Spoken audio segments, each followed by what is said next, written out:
27장. 우리가 배를 타고 이탈리아로 가기로 결정되자 그들은 황제 부대 소속 율리오라는 백부장에게 바울과 다른 죄수들을 넘겨주었습니다.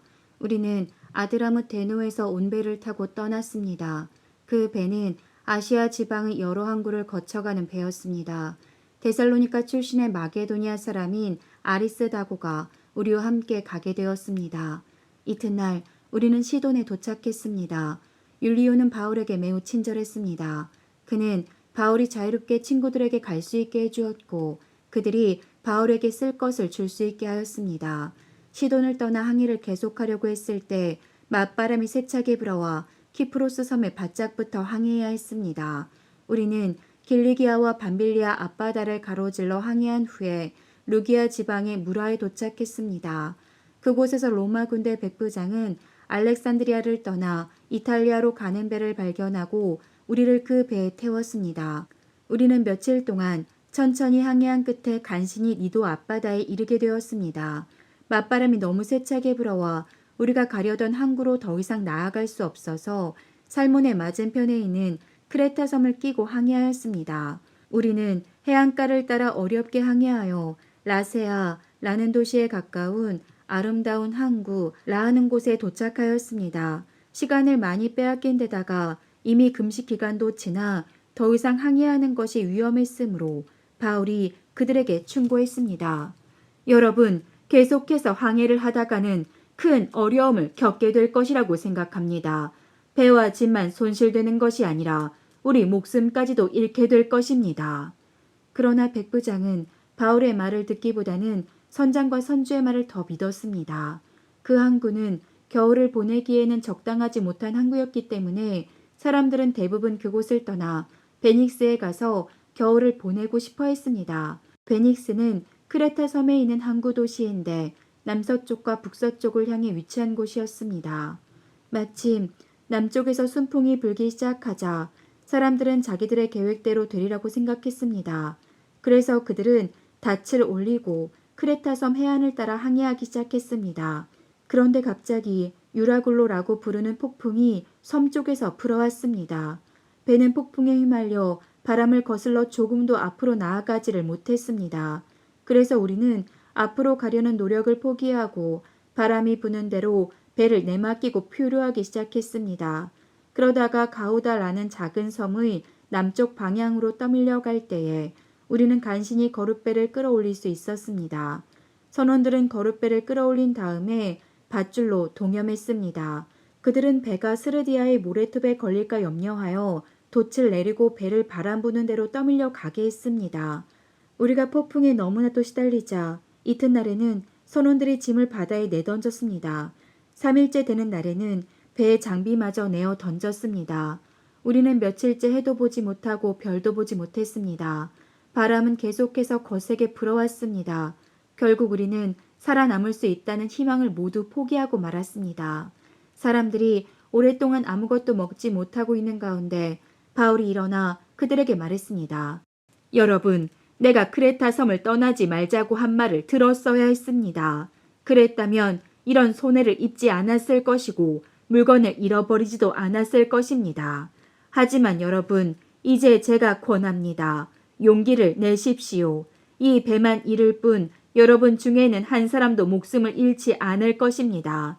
지난밤에 나의 주님이요, 내가 섬기는 하나님의 천사가 내 곁에 나타나 이렇게 말해 주었습니다. 바울아, 두려워하지 마라. 너는 반드시 황제 가이사 앞에 서야 한다. 하나님께서 너와 함께 항해하는 모든 사람들의 목숨을 너에게 맡겨주셨다. 그러니 여러분, 용기를 내십시오. 나는 하나님을 믿습니다. 모든 일이 하나님의 천사가 내게 말씀하신 대로 이루어질 것입니다. 우리는 반드시 어떤 섬에 밀려가 닿게 될 것입니다. 14일이 되던 밤에 우리는 아드리아 바다에서 표류하였습니다. 한밤중에 선원들은 우리가 어떤 섬에 가까워지고 있음을 느꼈습니다. 그래서 물 깊이를 재어보니 약 40m였고 조금 더 가서 다시 재어보니 이번에는 약 30m였습니다.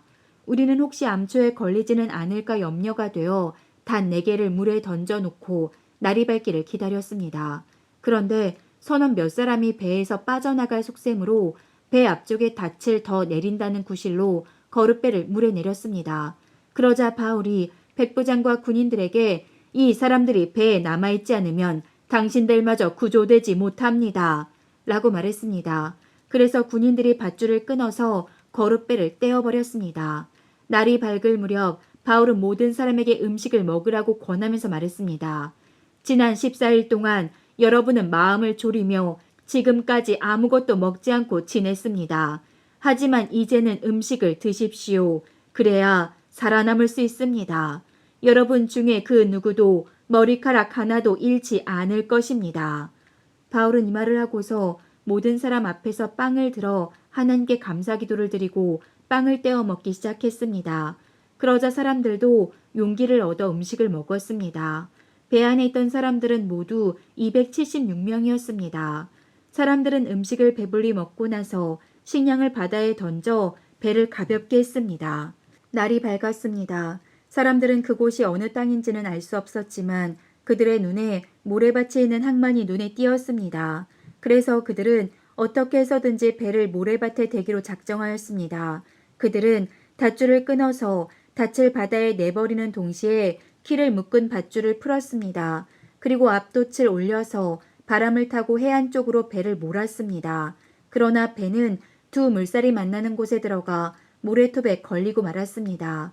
뱃머리는 꼼짝도 하지 않고 배 뒤쪽은 거센 파도에 부딪혀 깨어졌습니다. 군인들은 죄수들이 헤엄쳐 도망칠까봐 그들을 죽이려고 계획을 짰습니다. 그러나 백부장 율리오는 바울을 살리고 싶어 했습니다.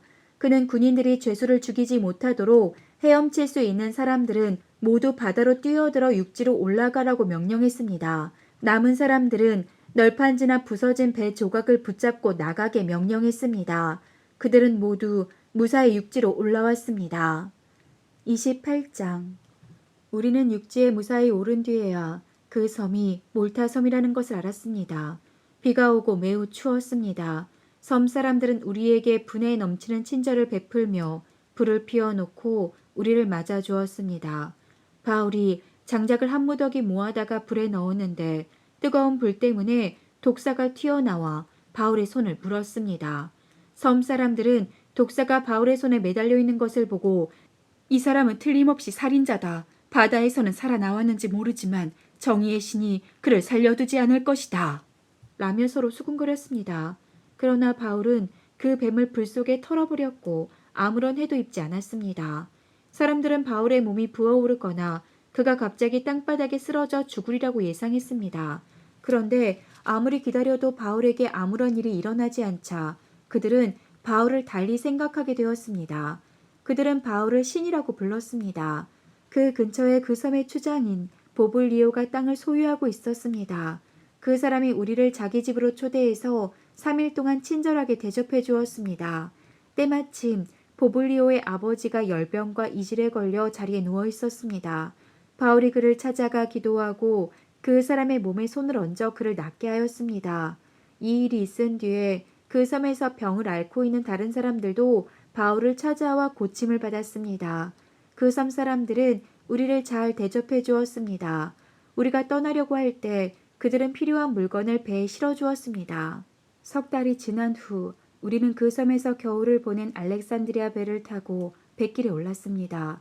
그 배의 앞에는 쌍둥이의 신 표시가 있었습니다. 우리는 수라구사에 배를 대고 3일 동안을 지냈습니다. 그곳을 떠나서는 레기온에 도착했습니다. 그 이튿날 남풍이 불어와서 그곳을 쉽게 벗어날 수 있었습니다. 이틀 만에 우리는 보디올에 닿았습니다. 거기서 우리는 신자들을 만나 그들의 초청을 받고 일주일 동안 그들과 함께 지냈습니다. 그런 뒤에 마침내 우리는 로마에 도착했습니다. 로마에 있는 형제들은 우리가 온다는 소식을 듣고 아비오 광장과 새 여관까지 우리를 마중하러 왔습니다. 바울은 그들을 보자 용기를 얻었으며 하나님께 감사했습니다. 우리가 로마에 도착했을 때 바울은 그를 지키는 군인 한 사람과 함께 혼자 지내도 된다는 허락을 받았습니다. 3일 뒤에 바울은 그곳의 유대인 지도자들을 불러 모았습니다. 그들이 모이자 바울은 이렇게 말했습니다. 동포 여러분, 나는 우리 백성이나 우리 조상들의 관습을 거스르는 일을 한 적이 없습니다. 그런데도 나는 예루살렘에서 붙잡혀 로마 사람들의 손에 넘겨졌습니다. 로마 사람들이 나를 신문했으나 내게는 사형을 당할 만한 죄가 없다는 것을 알고 나를 풀어주려 했습니다. 그런데 그곳에 유대인들이 반대해서 나는 로마에 와서 황제에게 상소할 수밖에 없었습니다. 그렇다고 해서 내 백성을 고발하려는 것은 아닙니다. 이런 이유로 여러분을 뵙고 말씀드리고자 오시라고 했던 것입니다. 내가 이렇게 사슬에 매인 것은 이스라엘의 소망 때문입니다. 유대인들이 바울에게 대답했습니다. 우리는 아직 유대로부터 당신에 관한 어떤 편지도 받은 적이 없습니다. 또 유대로부터 온 우리 형제들 중에서 당신에 관한 나쁜 소문을 전하거나 당신을 나쁘게 말한 사람도 없습니다. 우리는 다만 당신 생각을 듣고 싶습니다. 우리가 알기로는 어디를 가도 당신 종파에 대해서 반대하는 사람이 많다고 합니다. 바울과 유대인들은 만날 날짜를 정했습니다. 그날이 되었을 때 더 많은 유대인들이 바울이 지내고 있는 곳으로 모였습니다. 바울은 아침부터 저녁까지 그들에게 하나님 나라를 설명하고 선포했습니다. 또 모세와 예언자들의 글을 예로 들어서 그들이 예수에 관한 것을 믿게 하려 애썼습니다.